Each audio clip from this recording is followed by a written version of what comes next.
आज हम एक ऐसी यात्रा शुरू करने वाले हैं जहां हम समझेंगे क्या शरीर केवल एक जैविक मशीन है या वह हमारे जीवन की हर कहानी का एक जीवित संग्रहालय है।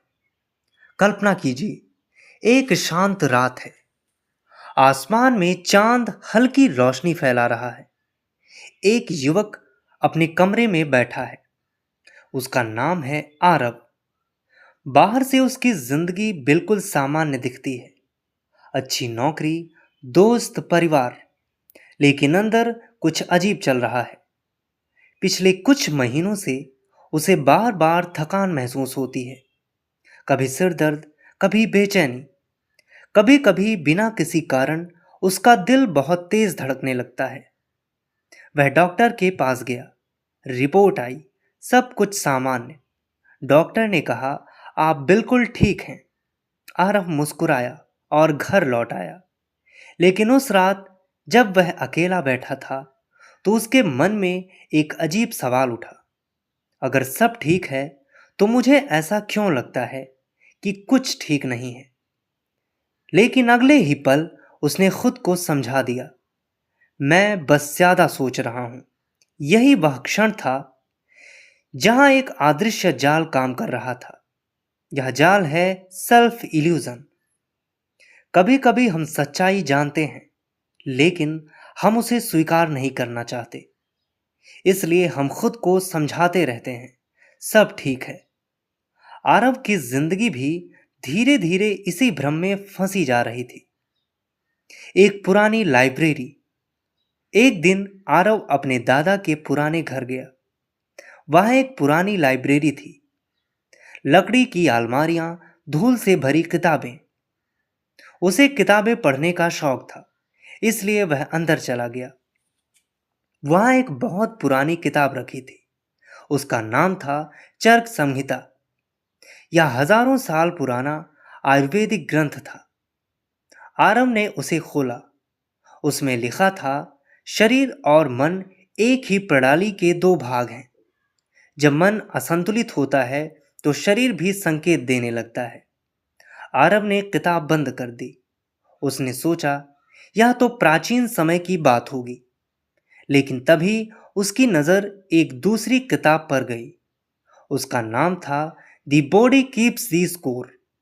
यह आधुनिक विज्ञान की किताब थी। उसमें लिखा था, हमारी भावनाएं और अनुभव शरीर में दर्ज हो जाते हैं। आरव चौंक गया। दो अलग अलग युग की किताबें एक ही बात कह रही थीं।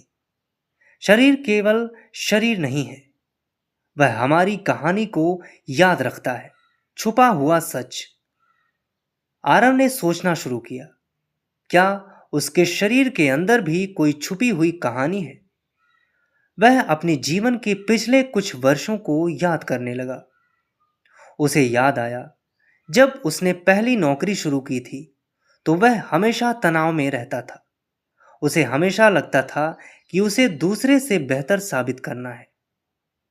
वह देर रात तक काम करता, नींद कम लेता और खुद से कहता, मैं मजबूत हूं। लेकिन सच्चाई यह थी कि वह अंदर से बहुत दबाव महसूस कर रहा था। और अब उसका शरीर वही कहानी दोहरा रहा था। सेल्फ इल्यूजन का जाल। सेल्फ इल्यूजन बहुत खतरनाक होता है क्योंकि इसमें हम खुद ही अपने साथ छल करते हैं। हम जानते हैं कि हम थके हुए हैं लेकिन कहते हैं, मैं ठीक हूं। हम जानते हैं कि हम दुखी हैं लेकिन कहते हैं, सब अच्छा है। धीरे धीरे यह झूठ हमारी आदत बन जाता है और फिर शरीर बोलना शुरू करता है, कभी दर्द के रूप में, कभी बीमारी के रूप में, कभी बेचैनी के रूप में। एक रणनीतिक विचार। आरव को अचानक एक पुरानी बात याद आई। प्राचीन रणनीतिकार चाणक्य कहते थे, जो राजा सच्चाई नहीं सुनता वह अपनी हार खुद लिख देता है। आरव ने सोचा, अगर यह बात एक राजा के लिए सच है तो शायद यह हमारे जीवन के लिए भी सच है। अगर हम सच्चाई से भागेंगे तो हमारी समस्याएं और बढ़ेंगी। शरीर की आवाज। अब आरव ने एक प्रयोग शुरू किया। उसने अपने शरीर को सुनना शुरू किया। जब वह तनाव में होता तो उसका शरीर कैसा महसूस करता है, जब वह शांत होता तो क्या फर्क पड़ता है। धीरे धीरे उसे एक अजीब सच्चाई समझ आने लगी। उसका शरीर उसके मन का आईना था। जब मन में डर होता तो शरीर में बेचैनी होती। जब मन शांत होता तो शरीर भी शांत हो जाता। जादुई खोज। अब आरव की जिंदगी में एक छोटा सा बदलाव आया। उसने हर दिन कुछ मिनट शांत बैठना शुरू किया। वह अपनी सांसों पर ध्यान देता। धीरे धीरे उसका मन शांत होने लगा और आश्चर्य की बात यह थी, उसका शरीर भी बेहतर महसूस करने लगा। उसे समझ आ गया, सच्चाई से भागना समस्या को बढ़ाता है, लेकिन सच्चाई को स्वीकार करना उपचार की शुरुआत है। सबसे महत्वपूर्ण सवाल। और अब मैं आपसे एक सवाल पूछना चाहता हूं। थोड़ा रुककर सोचिए, आपकी जिंदगी में वह कौन सी सच्चाई है जिसे आप जानते हैं लेकिन स्वीकार नहीं करना चाहते। शायद वह तनाव है, शायद कोई डर, शायद कोई अधूरा सपना, या शायद कोई दर्द जिसे आपने बहुत समय से दबा रखा है। अंतिम विचार। आरव की कहानी हमें एक गहरी बात सिखाती है।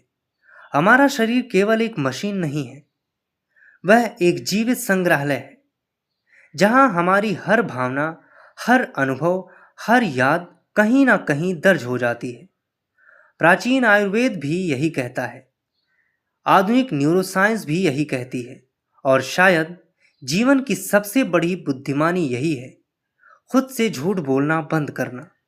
क्योंकि जिस दिन हम सच्चाई को स्वीकार करते हैं, उसी दिन सच्चा उपचार शुरू होता है।